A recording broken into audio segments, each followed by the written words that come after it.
The next question is from Maxim. Another elimination of a terrorist group leader has taken place. Here, the link on newsfeed where Americans acknowledge Al-Baghdadi elimination.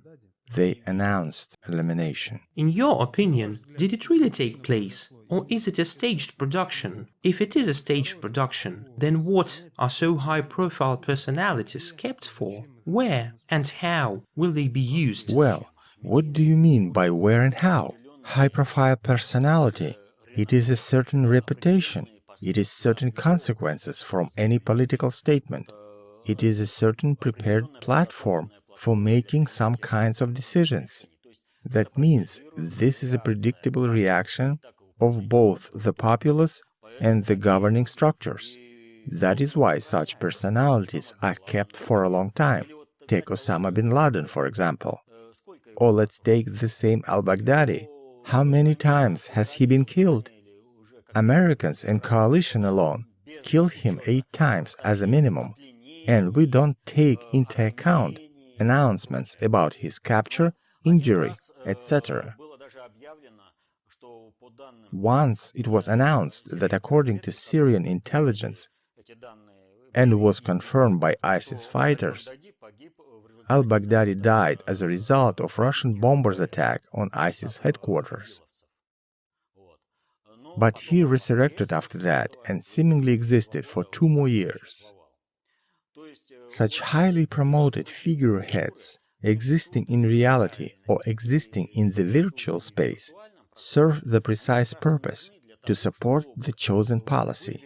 In other words, if there are some tasks in a particular vector of goals, then such political actor enables to speed up governance processes because everything is in place and ready to go. A crowd is warmed up, governing structures know how to react.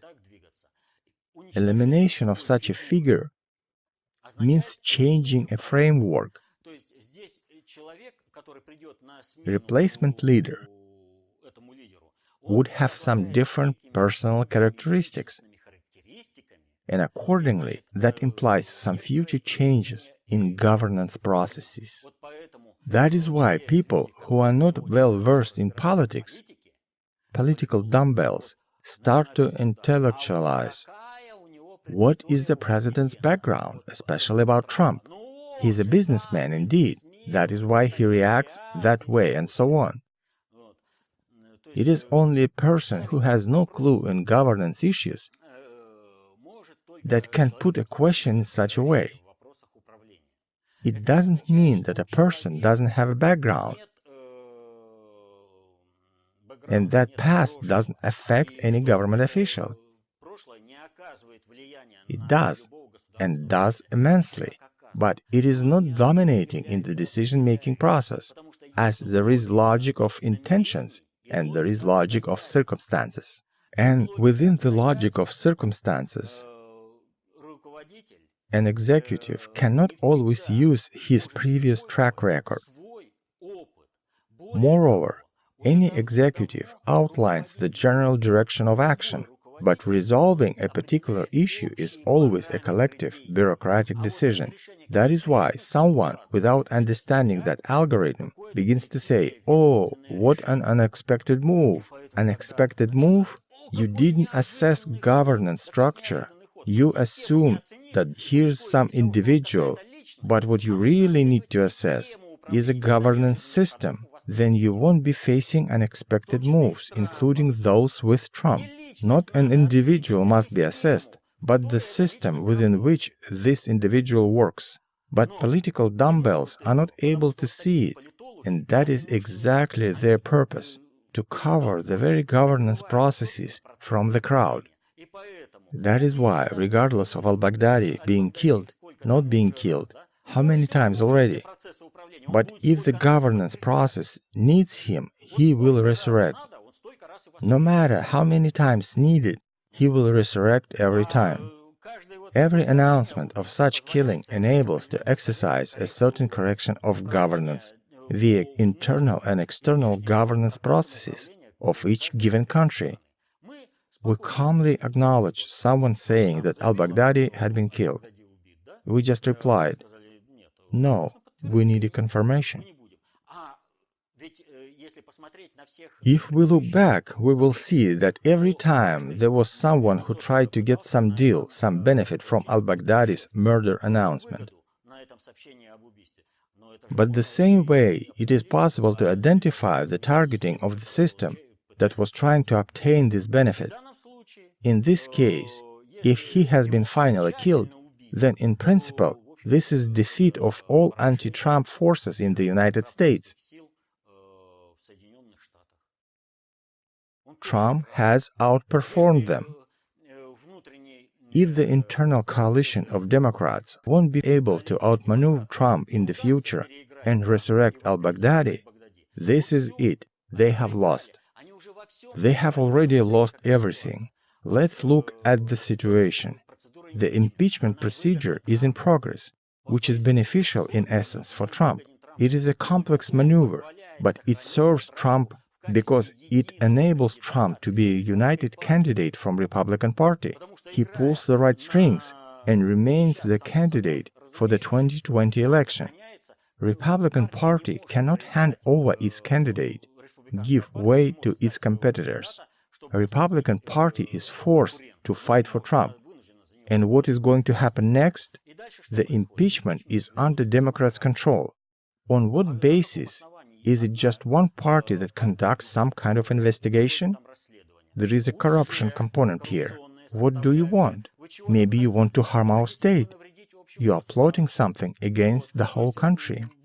If necessary, the investigation of Trump must be conducted by both sides, but you, for some reason, won't do it together with Republicans. Republicans came into the room, Democrats immediately ran away. It was reported last week. What is coming next? Look how step by step a logical picture is being built. Trump was putting pressure on Zelensky to start Biden investigation. And once this idea has been set in the minds of American voters,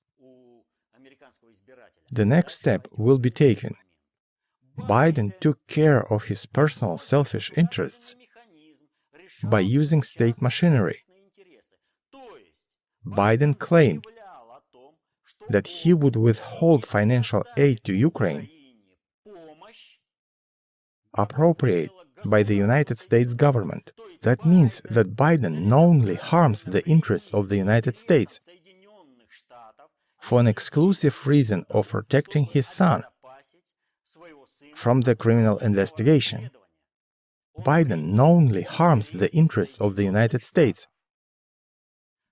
But there is the next question arises. What was the necessity of that financial aid appropriation for Ukraine, which was done by Obama and Biden? Is there a corruption component present? Isn't it an attempt to steal this money from the budget of the United States and through the Ukraine money laundering scheme put this money in the personal pocket? All of it is being arranged very delicately, piece by piece. And when the time comes, all of it will play out. Trump will show, look, I tried to investigate the crime against the United States. In this regard, I approached the president of another country with a request to present objective data. I didn't ask to falsify the investigation. I asked for objective data. You had the investigation. You have some files. But these people who are trying to impeach me, they don't want this data to come to the surface. Why? Just look, Biden threatened that if the investigation continued, in response, he would prevent the financial aid for Ukraine from being provided. In other words, he put his personal selfish interests above the interests of American society, above the whole state. He broke the laws of the United States. He committed an act of state treason against the state. He put his personal interests above state interests. And the state, within a corrupt scheme, is handling personal interests of Biden. This is it. They are done. Next. Let's not forget that back in 2016, Trump said, ISIS was created by Obama and Clinton. Now the leader of ISIS is dead. This event changes the whole political picture in the United States. So we will see what the country elite's answer will be, whether they are able to resurrect Al-Baghdadi. For them, this is fundamental. This is the question of life and death.